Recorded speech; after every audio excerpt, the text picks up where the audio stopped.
भाई ये जितने भी हमारे गैर मुस्लिम भाई हैं, इन्होंने अलग अलग तरह की जो है मूर्तियाँ बना रखी हैं। किसी के हाथी का सर लगा दिया है, अलग अलग रूप आकार की मूर्तियाँ बना रखी हैं।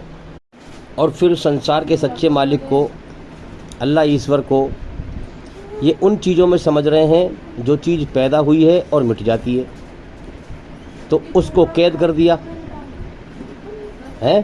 क्या खुदा कभी पैदा होता है और मिटता है? उन चीज़ों में क्यों देख रहे हैं जो चीज़ पैदा हुई और मिट जाती है? बल्कि ये चीज़ें तो ज़मीन और आसमान के बीच में जितनी भी चीज़ें हैं, ये सब उसकी पैदा की हुई हैं और वो पैदा करने वाला है। ये अल्लाह ने, संसार के सच्चे मालिक ने इंसान को फ्री विल दिया है। दो रास्ते सामने कर दिए हैं, सच और झूठ। सच का रास्ता उसका है, झूठ का शैतान का है। तो लिहाजा इसलिए फ्री विल दिया है कि तुझे अकल दी है, समझ दी है, आंखें दी हैं, तो ठीक से मेरी पहचान कर। अगर तू दिल से पहचान करेगा तो पहचान लेगा, वरना शैतान के फंदे में फंस के मर जाएगा। तो अल्लाह के दिए हुए फ्री विल से ये फ़ायदा उठाते हैं और अल्लाह की शान को घटाते हैं, ईश्वर की शान को घटाते हैं और ईश्वर की बनी हुई चीज़ों में ईश्वर को समझते हैं। तो बनी हुई चीज़ों से हटकर बनाने वाले पे गौर करें। अगर इस फ़लसफ़े पे आ जाएं हम कि भाई खुदा ने खुद इस कायनात का रूप धारण कर लिया है, तो नाउज़ुबिल्लाह आप देखें गोबर की भी पूजा कर रहे हैं, तो कण कण में समझते हैं, तो कितनी गंदी चीज़ें हैं। कितनी घटिया सोच है उस खुदा के बारे में कि गंदी चीज़ों में भी समझते हैं उसको। तो लिहाजा ये आस्था बिल्कुल बेकार है, गंदी है, अपवित्र है, नापाक है ईश्वर के बारे में। जो मानने वाला है, समझने वाला है, वो समझेगा। जो घमंडी जिद्दी है, शैतान के रास्ते पर चलेगा और मौत के बाद जहन्नुम की आग में ठोक दिया जाएगा अगर सही बात को नहीं समझेगा। तो जीवन का समय सब लेके आए हैं, बिता के सबको जाना है। जिसने सही मालिक को पहचान लिया वो कामयाब हो जाएगा। जो अपने खेल में पड़ा रहा, धर्म को खेल समझता रहा, हकीकत सामने आई इसको ना माना, वो तबाह हो जाएगा। अभी जितने भी हमारे गैर मुस्लिम भाई हैं जो मूर्ति पूजा करते हैं, अगर मैं इनसे सवाल करूं कि क्या तुम्हें खुदा ने, ईश्वर ने बताया है कि मेरा ये रूप है, जो तुमने इतनी सारी रूप की मूर्तियाँ बना रखी हैं, क्या उसने तुम्हें बताया है ये कि ये मेरा रूप है? तो इनके पास कोई जवाब नहीं होगा। अब यही सवाल मुझसे भी कर सकते हैं ये लोग, क्या तुम्हारे खुदा ने, जिसके सामने तुम नमाज़ पढ़ते हो, अल्लाह कहते हो, क्या उसने तुम्हें बताया है कि उसकी पहचान क्या है? हाँ, बताया है। उसने हमें बताया है आसमानी किताब में, और जिसको अकल भी मानेगी, अकल भी मानेगी इस बात को। क्या है? सूरह इखलास पढ़िए आप कुरान में, कुल हु अल्लाहु अहद, वो अल्लाह एक है। अब इन बातों को समझते जाएं और अकल को चलाते जाएं, अकल से गौर करते जाएं। आप इस कायनात में गौर करें, एक हस्ती के इशारे पर ये कायनात चल रही है, समझे? तो कुरान सच कह रहा है कि कुल हु अल्लाहु अहद, कि संसार का सच्चा मालिक एक है, एक के इशारे पर ये कायनात चल रही है। गौर करते रहें आप कायनात में भी और कुरान की आयत पे हैं। अब जितने भी नकली खुदा बना रखे हैं लोगों ने, अवतारों को खुदा बना रखा है, श्री राम, श्री कृष्ण, ईसा अलैहिस्सलाम, बहुत सारे हैं। क्या ये एक थे भाई? इनके माँ बाप नहीं थे, इनकी ये रिश्ते नातों में घिरे हुए नहीं थे, हैं? तो इसलिए खुदा जो है, संसार का सच्चा मालिक, वो एक है।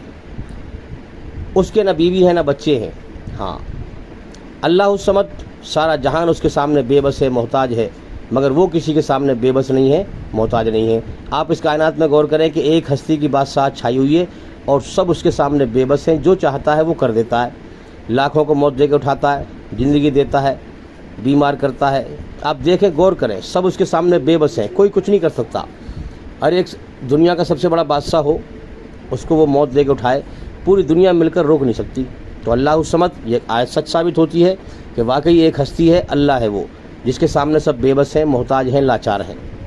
ठीक है, दूसरी पहचान ये हो गई। तीसरी ये है लम यलिद वलम यूलद, ना उसने अपने पेट से किसी को जना है और ना वो किसी और से जना गया है। ना उसने अपने पेट से किसी को जना है, जैसे माँ जनती है बच्चे को, और ना वो किसी और से जना गया है। ना उसके माँ बाप है, ना वो किसी का बाप है, ना उसकी शुरुआत है, ना उसका अंत है। ये है असली खुदा की पहचान, समझे? जितनी भी चीज़ें कायनात में, ज़मीन और आसमान के बीच में है, ये सब पैदा की हुई चीज़ें हैं भाई। इनको मिट जाना है और मिटती रहती हैं, लेकिन असली मालिक जो है, जिसकी ना शुरुआत है ना उसका अंत है। हाँ, अब आखिरी आयत पे आप गौर करें, वलम यकुल्लहु कुफुवन अहद। ज़मीन और आसमान के बीच जितनी भी चीज़ें हैं जो तुम्हें दिखाई दे रही हैं, इनमें से कोई खुदा नहीं है। क्यों? क्योंकि खुदा को क्या है, कैसा है? वलम यकुल्लहु कुफुवन अहद, वो सबसे अलग और निराला है, क्योंकि सबका पैदा करने वाला है। समझ में आई बात? ये है असली खुदा इस कायनात का। अब ये 4 शर्तें हैं। जितने तुम दुनिया में नकली खुदाओं को मान रहे हो, उन नकली खुदाओं से इन 4 शर्तों को पास करा के दिखा दो, तुम करा ही नहीं पाओगे, क्योंकि ये असली खुदा की पैदा की हुई मखलूक है। सब ये पास कर ही नहीं सकती है। इन शर्तों को असली खुदा ही पास करेगा। तो संसार के सच्चे मालिक ने सारा जहान बनाया हमारे लिए और हमें बनाया अपनी इबादत के लिए। यही सच्चा अकीदा है और आस्था है। आप मेरे भाइयों इस हकीकत पर गौर करें। आप देखें कि संसार की सारी चीज़ें इंसान की सेवा में लगी हुई है। अल्लाह ने हर चीज़ जो है इंसान के अधीन कर रखी है। आप देखें, पत्थर है, पत्थर के साथ इंसान जो चाहे वो कर सकता है, कहीं से भी काट ले, छांट ले, तोड़ दे, फोड़ दे। लकड़ी को भी इस काट के इंसान इस्तेमाल कर रहा है अपने फ़ायदे के लिए, लोहे का भी इस्तेमाल कर रहा है। अब इंसान बच्चों की तरह अपने हाथ से मूर्ति बना रहा है भाई, अधीन कर रखी है खुदा ने, जब तो बना ली ना मूर्ति, काट छाट के, नाक, आँख, कान, हाथ, पैर, जब तो बना ली है इसने, हैं? तो अब चाहिए तो ये कि बनी हुई चीज़ बनाने वाले के आगे झुके, हैं? अकल देखो, अकल समझो बात को। चाहिए तो ये कि बनी हुई चीज़ बनाने वाले के सामने झुके। और इस इंसान की अकल पे कैसे पत्थर पड़ गए कि अपनी ही बनाई हुई मूर्ति के आगे झुक रहा है, अपनी ही बनी हुई चीज़ के आगे झुक रहा है जिसको किसने खुद बनाया है। जबकि चाहिए ये कि मूर्ति इसके आगे झुके, क्योंकि मूर्ति को इसने बनाया है, मगर ये अपनी बनाई हुई मूर्ति के आगे झुक रहा है। तो मेरे भाइयों, ये क्या है? ये अल्लाह के संबंध में धर्म का मजाक बनाना है। धर्म को दिल से नहीं समझना, सीरियसली होकर नहीं समझना। इसीलिए अल्लाह ने कायनात बनाई है कि कौन मेरा शुक्र अदा करता है, कौन मेरी दिल से पहचान करता है। सब कुछ उसी का है भाई। ज़मीन और आसमान के बीच में जो कुछ हम खा रहे हैं, पी रहे हैं, बरत रहे हैं, हम उसी ने हमें जीवन दिया है। सब कुछ उसी का है। अब वो देख रहा है कौन मेरा शुक्र अदा करता है, कौन मेरी दिल से पहचान करता है और मुझ तक पहुंचता है, मुझे पाता है, और कौन मेरी नाशुक्री करता है, मेरे धर्म को खेल बनाता है, मजाक बनाता है। सबको जीवन का समय दे दिया है, अकल दे दी, आँखें दे दी देखने के लिए, कान दे दिए सुनने के लिए, सब सारी समझ दिए। अब जीवन का समय दे दिया है, अब देखना, अब वो देख रहा है कौन अकल का सही इस्तेमाल करता है। फ्री विल दे दिया है, सच पे चल या झूठ पे चल, सच का रास्ता अल्लाह का है ना। अब इम्तिहान में कौन पास होता है, कौन फेल होता है, कौन सही खुदा को पहचानता है और कौन जो है धर्म का खेल बना करके, मजाक बना करके और जीवन का समय बर्बाद करके मरता है, शैतान के फंदे में फंस के मरता है। कौन दिल पे लेकर, हाँ, दिल से अल्लाह की खोज करता है और उसे पा लेता है। ये है इम्तिहान भाई, ये ज़िंदगी इम्तिहान है। यहाँ सबका इम्तिहान चल रहा है। ये दुनिया का जो कमरा है, ये टेस्ट लेने का एक हॉल है, परीक्षा का एक हॉल है। हाँ, मौत के बाद फिर रिजल्ट मिलेगा पास और फेल का, और कर्मों का बदला मिलेगा। तो मेरे भाइयों, जो अज्ञानी लोग हैं, जाहिल लोग हैं, वो सच्चे ज्ञान का मुकाबला अज्ञान से करते हैं। इल्म का मुकाबला, अल्लाह ईश्वर के सच्चे इल्म का मुकाबला जहालत से करते हैं और झगड़ा करते हैं, फिर बदतमीजी करते हैं, फ़ौरन बुराई पे आते हैं, गाली गलौज पे आ जाते हैं। तो मेरे भाइयों याद रखें, इल्म जो होगा, ज्ञान जो होगा, वो बुराई को मिटाएगा। ज्ञान एक रोशनी है और अज्ञान एक अंधेरा है। ईश्वर का सच्चा ज्ञान एक रोशनी है और अज्ञान एक अंधेरा है। जहाँ ज्ञान जाएगा वहाँ अंधेरा मिट जाएगा। तो हमें ज़रूरी है कि हम इस्लाम का पैगाम दुनिया में फैलाएं। दुनिया में अंधकार है और इसके द्वारा रोशनी फैलाएं। जो अच्छे लोग हैं वो इस्लाम के पैगाम को मानेंगे। जो अकल वाले हैं, समझ वाले हैं, जो अल्लाह से डरने वाले हैं, वो समझेंगे सही बात को। और जो अज्ञानी, जो घमंडी लोग हैं, वो झगड़ा करते हैं, फसाद फैलाते हैं। तो हमें उनसे झगड़ा नहीं करना। हाँ, क्योंकि अल्लाह ने कुरान मजीद में, संसार के सच्चे मालिक ने बुराई को गंदगी कहा है। जो बुराई पे चल रहा है उसने गंदगी अपना रखी है भाई, याद रखें। तो इसलिए एक मिसाल देता हूँ आपको मैं कि हमें गंदगी में लिप्त नहीं होना। दुनिया लड़ाई झगड़े की जगह नहीं है। हमें तो नरक से बचना है, स्वर्ग में जाना है, उसकी तैयारी करनी है भाई, जो अमन शांति की जगह है। और यहाँ भी जो अल्लाह के रास्ते को चुनेगा, अल्लाह का रास्ता अमन शांति का है, वो फसाद नहीं फैलाएगा। तो मैं एक मिसाल देता हूँ। जैसे मिसाल के तौर पे हम जा रहे हैं रास्ते में से निकल कर, और आपने देखा होगा खंजीर जो होता है सूअर, वो कीच में जो है नहारा होता है, लिप्त होता है, पानी में नहारा होता है कीच में। आप जा रहे हैं निकल के, अब आपके पास दो ही रास्ते हैं, मेरे पास दो ही रास्ते हैं अब निकलने के वहाँ से, कि एक रास्ता तो ये है कि मैं उस सूअर के साथ में गीला हो जाऊँ, समझे, उसके साथ में गीला हो जाऊँ उस कीचड़ में। और एक रास्ता ये है कि उस वहाँ से बच के निकल जाऊँ, जल्दी से जल्दी वहाँ से बच के निकल जाऊँ, ताकि उसकी छींट मेरे ऊपर ना आए, गंदी छींट ना आए, हैं। हाँ, अब जो बेवकूफ़ इंसान है वो क्या करेगा, वो उसके साथ गीला हो जाएगा। मिसाल के तौर पे मैं ये समझाना चाह रहा हूँ कि जो लोग बदतमीज हैं, जाहिल हैं, बुराई पे चल रहे हैं, फसाद फैला रहे हैं, है ना। अब उसने तुम्हें गाली बकी, वो तो गंदगी में लिप्त है सूअर की तरह। अब आपको उसने गाली बकी, आपने भी उसको गाली बक दी, तो आप भी उसके साथ में गीले हो गए। समझ में आ रही है बात। उसने तुम्हें बुरा कहा, तुमने भी कह दिया, तो आप भी उस गंदगी में गीले हो गए उसके साथ, है ना। तो कम अकल आदमी उसके साथ गीला हो जाएगा, वो झगड़ा करेगा, वो भी झगड़ा करेगा। झगड़े दुनिया में इसलिए तो होते हैं, गंदगी में लिप्त हो जाता है इंसान। और जो समझदार इंसान है वो बच बच के निकल जाएगा। समझ में आ रही है बात। जो समझदार है, कोई किसी ने बुरा कह दिया, किसी ने गाली बक दी, और ने कहा छोड़ो, इससे क्या मैं बात करूँगा तो झगड़ा होगा, गंदगी बुराई फैलेगी, है ना। तो अपना सब्र किया, बर्दाश्त किया, निकल गए। इसी को अल्लाह ने कहा है कि जो सब्र करते हैं, गुस्से को पीते हैं, बर्दाश्त करते हैं, मेरी धरती पर फसाद फैलाने की नीयत भी नहीं करते, हम जन्नत का घर उनको देंगे, समझे। तो अब हम निकल गए वहाँ से, जो छींट ना आए हमारे ऊपर। अब वो सोच रहा है सूअर के ये मुझसे डर के बच बच के निकल गया यहाँ से। समझ में आ रही है बात। बुरा जो आदमी होगा, अच्छे को गाली बकेगा, अब वो सब्र करेगा, बर्दाश्त करेगा, वो वहाँ से बचेगा। तो वो बुरा इंसान क्या सोचता है, अरे मुझसे डर के निकल गया बच बच के ये। लेकिन उसको ये पता नहीं है तू सूअर है, तू गंदगी में लिप्त है, समझे। तेरी गंदगी से तुझसे बच के निकला है वो, ताकि तेरी गंदगी की छींट उसके ऊपर ना आए। तुझसे डर के नहीं निकला। ईमान वाला अल्लाह के सिवा किसी से नहीं डरता।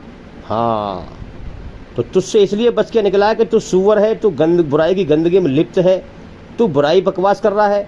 और तेरे साथ मैं भी जो है बकवास करने लगूँ, तो फिर मैं भी तेरे साथ गीला हो जाऊँगा ना फिर बुराई में। फिर तुझ में मुझ में क्या फ़र्क रह जाएगा फिर। पवित्रता में और अपवित्रता में, गंदगी, पाकीज़गी और नापाकी में क्या फ़र्क रहेगा फिर, है। इसलिए तेरा ख्याल ये गलत है कि तुझसे डर के बच बच के निकले। नहीं, तू गंदगी में लिप्त है, छींट ना आ जाए बुराई की, इसलिए निकले वहाँ से बच बच के। तो मेरे भाइयों, आप भी जो इंसान बुराई गंदगी में लिप्त हो और इल्म का मुकाबला जहालत से करता हो, ज्ञान का मुकाबला ज्ञान से करता हो, फसाद फैलाता हो और अल्लाह की बात मानने को तैयार ना हो, झगड़ा करता हो, वो गंदगी है। उस गंदगी से आप भी बच के निकल जाएं, अल्लाह आपकी हिफाजत करेगा। इसलिए अल्लाह ने फरमाया है कि जो इल्म का मुकाबला जहालत से करे, फसाद फैलाए, हैं, हाँ, आप उसको सलाम करके निकल जाओ वहाँ से कि ठीक है भाई, तेरी गंदगी तुझे मुबारक, हम तो पवित्रता अपनाएंगे, सच्चाई पर चल के, अच्छाई पर चल कर। अल्लाह ताला पवित्र लोगों के साथ है जो बुराई गंदगी से बचते हैं और सच्चाई की पवित्रता अपनाते हैं। इंसान छोटा या बड़ा, हाँ, ऊंचा या नीचा, अच्छाई बुराई से होता है, याद रखें। गंदा या नापाक अच्छाई बुराई से होता है। बुराई एक गंदगी है और सच्चाई एक पवित्रता है। जो सच्चाई को अपनाएगा वो पवित्र, अल्लाह ताला उसे पवित्र कर देगा, पवित्र करके उठाएगा, और मरने के बाद वही कामयाब होगा जो अपनी आत्मा को, अपनी रूह को बुराई की गंदगी से पाक करके मरेगा। ये जितने भी अपने घमंड में, अपने अहंकार में ईश्वरी रचना के खिलाफ चलने वाले हैं ना, शैतान के जो शैतान सूअर गंदगी है, उसका मुंह भी सूअर जैसे ही है, गंदगी है शैतान, वो भी ईश्वरी रचना के खिलाफ चलने वाला है। अब जितने भी इंसान उसके ख्यालों में चलने वाले हैं ना, सब गंदगी को इकट्ठा करके अल्लाह ताला जहन्नुम में ठोकेगा। याद रखें, सबको जीवन का समय दिया है उसने, मौत के बाद बदला देगा। फिर जो सच्चाई पर चलेंगे, पवित्रता अपनाएंगे, अपनी आत्मा को बुराई गंदगी से पाक करके मरेंगे, अल्लाह की मोहब्बत लेके मरेंगे, मेरे भाइयों, उनके लिए पाक जगह है जन्नत, स्वर्ग, जो अमन शांति की जगह है, पवित्र जगह है।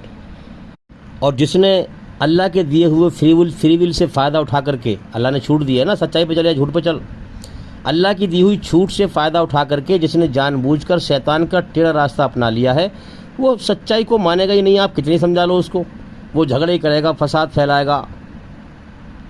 अल्लाह से बेखौफ होकर अपने आप को बिना मालिक के आज़ाद समझकर वो फसाद फैलाएगा। हाँ, फिर तो वो मौत पे ही जाएगा जीवन के मकसद से, जब हमेशा के लिए बर्बाद हो चुका होगा। भाई एक आदमी हकीकत में सोया हुआ है, उसको जगाना तो आसान है। जो ईश्वर के सच्चे ज्ञान से खोया हुआ है, सोया हुआ है, अगर उसको जगाएंगे तो उसको जागने की उम्मीद है। लेकिन एक आदमी मकड़ मिला के सोया हुआ है, वो सो नहीं रहा है, उसने मकड़ मिला रखा है सोने का, तो मेरे भाइयों उसको जगाना बड़ा मुश्किल है। जिसने जानबूझ के टेढ़ा रास्ता अपना रखा है, आप उसको कितनी ही बात सुनाओ वो नहीं मानेगा, वो फसाद ही फैलाएगा। इल्म का मुकाबला जहालत से करेगा, ज्ञान का मुकाबला अज्ञान से करेगा। इसीलिए अल्लाह ने दुनिया बनाई है कि कौन अपना घमंड दिखाता है, कौन अकड़ता है और कौन झुकता है। झुकने में अल्लाह ने इज्जत रखी है। जो झुकेगा अल्लाह के सामने वो धरती पे फसाद ना फैलाएगा, और मरने के बाद अल्लाह ताला उसे जन्नत में इज्जत देगा। हाँ, और जो अकड़ेगा, घमंड में रहेगा, वो झूठ पे चलेगा, जाहिर सी बात है। हालांकि इसका मालिक है, ये बिना मालिक के अपने आप को आज़ाद समझेगा। ज़िंदगी का अगले पल का भरोसा नहीं, मगर दुनिया को हमेशा घर समझेगा।